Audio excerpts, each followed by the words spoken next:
Venezuela sits on the largest proven oil reserves on Earth, more than Saudi Arabia. Yet today its oil industry is a shadow of what it once was. How did one of the world's richest oil nations fall so far?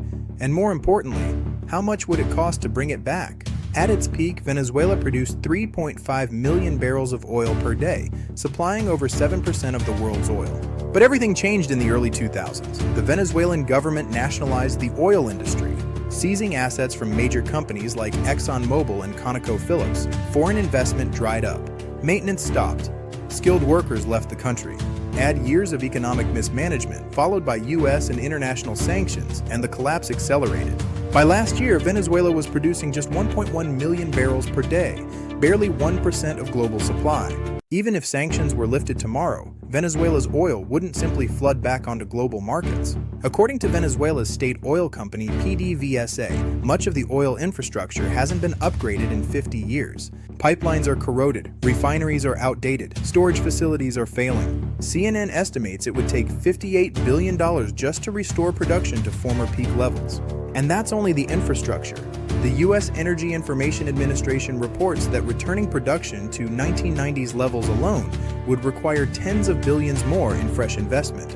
This isn't a quick fix, it's a decade-long rebuild. Former President Donald Trump claimed American oil companies would invest billions to rebuild Venezuela's oil sector. But here's the real question: would they actually risk it? Oil giants like ExxonMobil, Chevron, and ConocoPhillips don't invest without legal protections, political stability, security guarantees, and sanctions relief. Analysts told Reuters that companies would not return unless they were confident their investments were protected and that sanctions were lifted permanently. Mark Christian of Criswell Consulting summed it up simply: no company returns until it knows it will get its money back. Even if a US-backed political transition succeeded, risks remain. Energy strategist Thomas O'Donnell says that if a peaceful transition occurs, Venezuela could significantly increase production within 5 to 7 years. Venezuelan heavy crude is a perfect match for US Gulf Coast refineries and blends well with shale oil. But if the transition fails, anti-American sentiment, armed civilian groups, and guerrilla resistance could delay recovery for years, or worse. In oil investing, political risk can kill profits faster than low prices. One company already has a foot in the door: Chevron. Chevron currently produces about 20% of Venezuela's oil, operating under a U.S. sanctions waiver.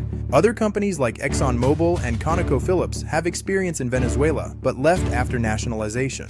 Exxon has said it would consider returning, but only under the right conditions. Meanwhile, European firms like Repsol, Eni, and Morel and Prom never fully left and continue working with PDVSA. China is Venezuela's largest oil customer and its largest creditor. In November 2025 alone, Venezuela exported 921,000 barrels per day, and China bought nearly 80% of it.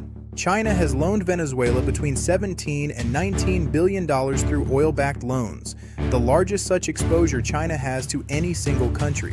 Chinese refineries, especially in Shandong province, are specifically designed to process Venezuela's heavy crude, purchased at steep discounts due to sanctions. Recent U.S. military actions, however, have added a dangerous geopolitical layer, signaling Washington's willingness to disrupt Chinese supply chains in the Americas. Venezuela's oil crisis is no longer just a political story.